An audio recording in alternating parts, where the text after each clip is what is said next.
Halo Sobat Investor, kembali lagi bersama saya, Joseph Wijaya, di channel Investor Saham BEI.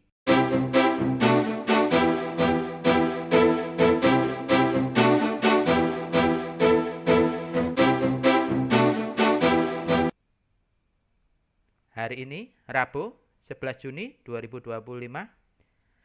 Hari ini kita masuk sesi request.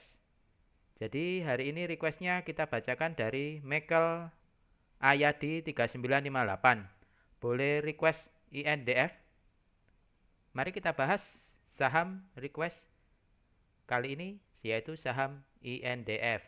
Sebelumnya, kita lihat dulu hari ini harga saham gabungan turun 0,11% di harga 7.222 ya Sobat Investor.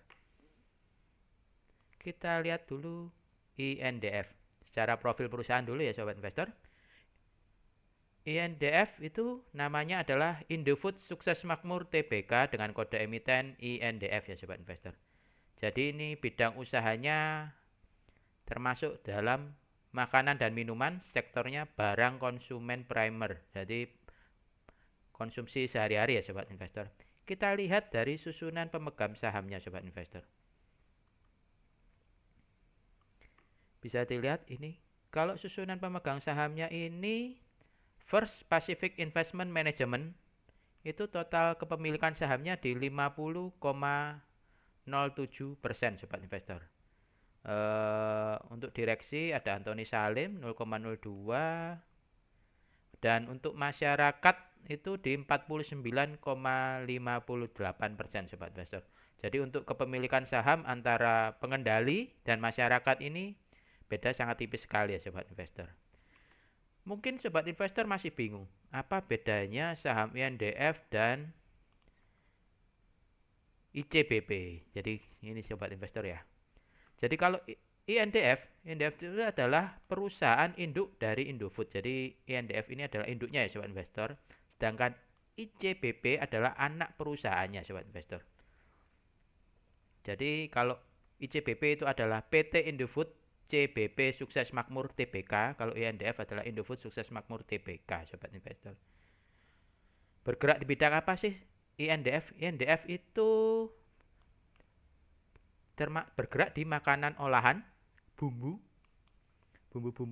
Indofood, minuman, kemasan, minyak goreng, dan penggilingan gandum, dan pembuatan karung tepung Sobat Investor. Sedangkan kalau ICBP itu bergerak untuk memasarkan produk-produk seperti mie instan, yang terkenal mungkin Sobat Investor tahu itu ya adalah Indomie, makanan ringan, chips, minuman seperti teh pucuk harum, dan bumbu-bumbu dapur juga ada Sobat Investor. Kita lihat dari valuasi perusahaan dari INDF. INDF sendiri untuk secara PE ratio itu di 8,37. Kalau secara PE ratio di bawah 15 atau bahkan yang bagus di bawah 10, ini sangat bagus Sobat Investor secara PE ratio. Secara price to book value ini di 1,1 kali, masih dalam batas wajar ya Sobat Investor, di BBV 1,1 kali. Kita lihat lagi.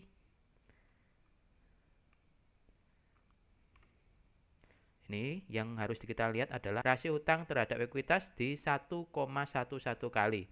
Kalau secara hutang ini rasionya cukup ya, tinggi ya. Karena di atas 1 Sobat Investor. Sebetulnya yang baik itu di bawah 1, tapi kalau kita lihat juga jangan terpaku terlalu kaku. Kalau di atas 1 kurang baik, kita juga lihat perkembangan perusahaan, terus kemampuan perusahaan untuk menghasilkan keuntungan Sobat Investor. Kita lihat ini dulu. Return of asset-nya sendiri ini di 4,26%. Kalau di return of equity-nya itu di 13,8%. Secara kalau return equity-nya ini bagus sekali ya Sobat Investor, di atas 10.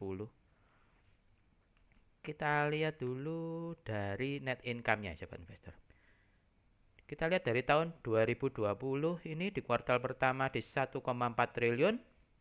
Di tahun 2021 naik ke 1,7 triliun, di tahun 2022 naik lagi ke 2,3 triliun, di tahun 2023 naik luar biasa 1,5 triliun, jadi di 3,8 triliun.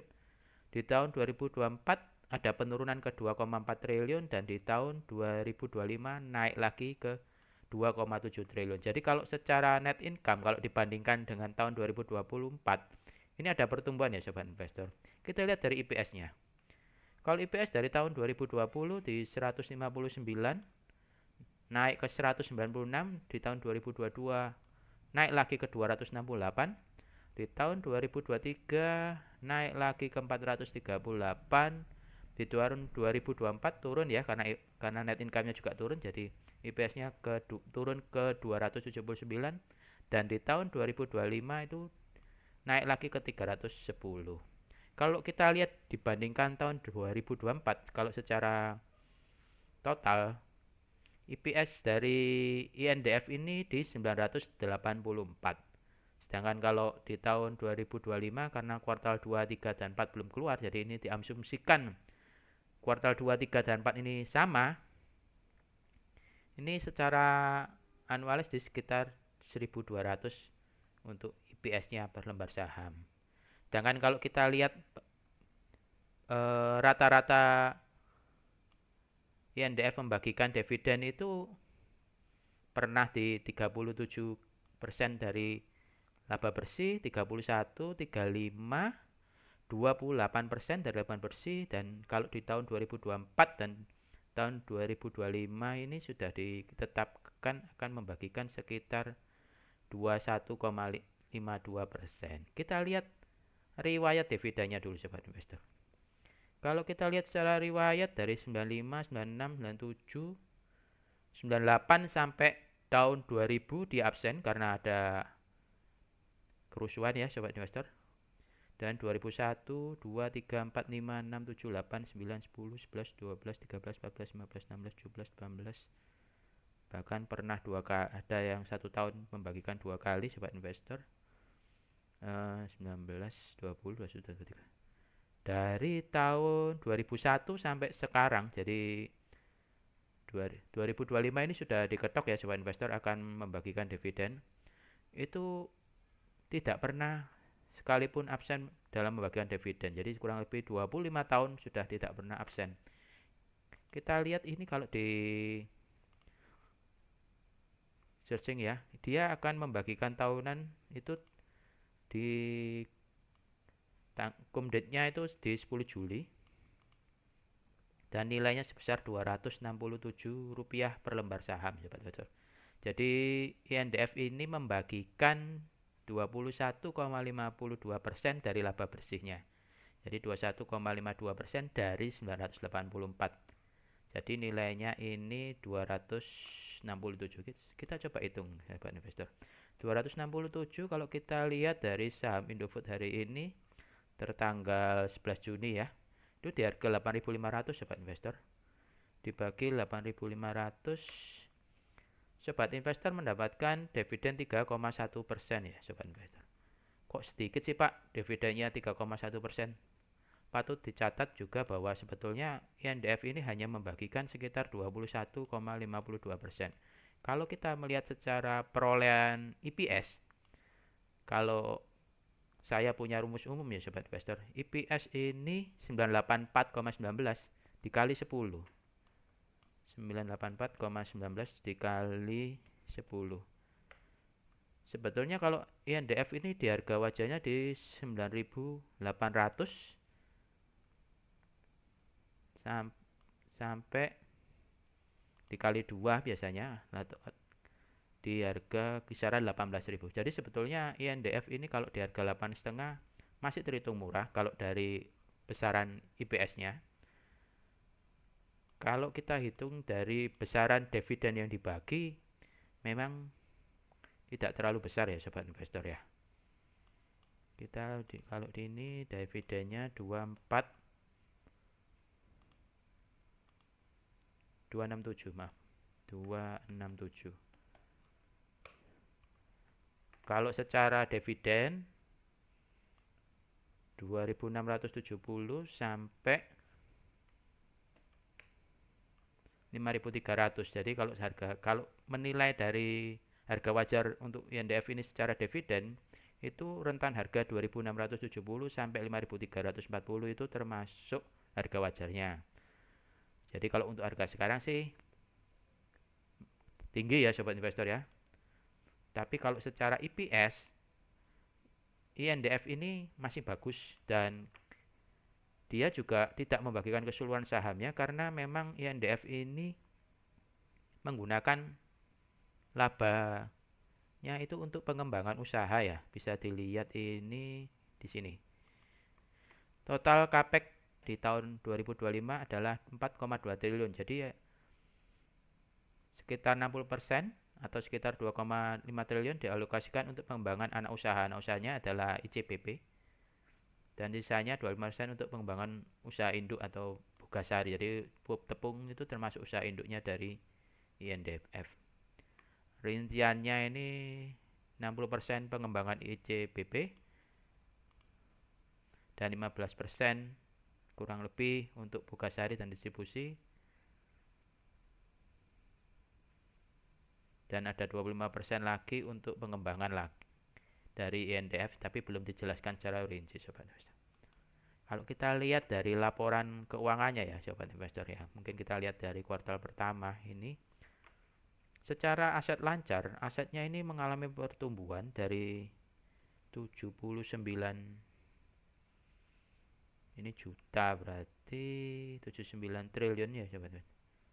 79 ke 86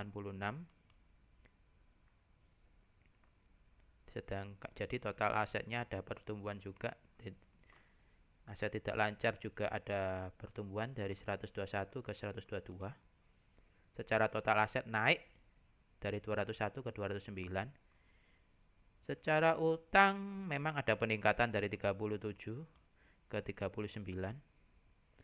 Dan kalau total utangnya ada kenaikan dari 92 ke 96 sobat investor. Kita lihat juga dari ekuitas. Ekuitasnya ini bertumbuh dari 201 dan kalau di tahun 2025 ini 209 sobat investor. Kalau kita juga lihat penjualannya ini bertumbuh ya sobat investor. Dari 30 ke 31. Pertumbuhannya memang tidak terlalu signifikan ya sobat investor. Ini sekitar 1%. Laba usaha masih bertumbuh. Jadi secara sebetulnya perusahaan ini masih bagus ya karena bisa bertumbuh. Karena seperti sobat investor tahu bahwa INDF ini adalah perusahaan yang sudah raksasa. Laba periode berjalannya juga dari 3,5 naik ke 3,9 sobat investor. Seperti itu. Kita lihat dari harga ya sobat investor. Nah, saham INDF ini kalau secara 5 tahunan sobat investor harga saham INDF ini sudah mengalami kenaikan 39%. Kalau secara 1 tahun sudah mengalami naikkan juga 13% sobat investor. Bagaimana peluang INDF untuk diversifikasi? Kalau saya sih menurut saya secara PE ratio, secara pertumbuhan, secara EPS yang dihasilkan, INDF ini masih salah satu perusahaan yang boleh dikoleksi terlepas dia dividennya memang yang dibagikan tidak terlalu besar ya sobat investor. Tapi perusahaan ini masih terus bertumbuh dan layak dikoleksi. Dan untuk harga sekarang sih kalau kita lihat dari total IPS yang diperoleh masih di under value ya. Tapi kalau dari total dividen yang dibagikan memang sudah di atas batas atas di 5.800. Mungkin kalau memang sobat investor mau koreksi mungkin nunggu harga-harganya terkoreksi ya. Di sekitar 7,5 atau di 7 ribuan, itu INDF ini layak dikoleksi ya sobat investor. Demikian pembahasan request hari ini. Jika masih ada pertanyaan bisa tulis di kolom komentar, atau mungkin ada request saham juga boleh. Bantu tekan tombol like dan subscribe-nya ya sobat investor untuk membantu perkembangan channel ini. Sampai ketemu di pembahasan kita berikutnya. Terima kasih dan salam cuan.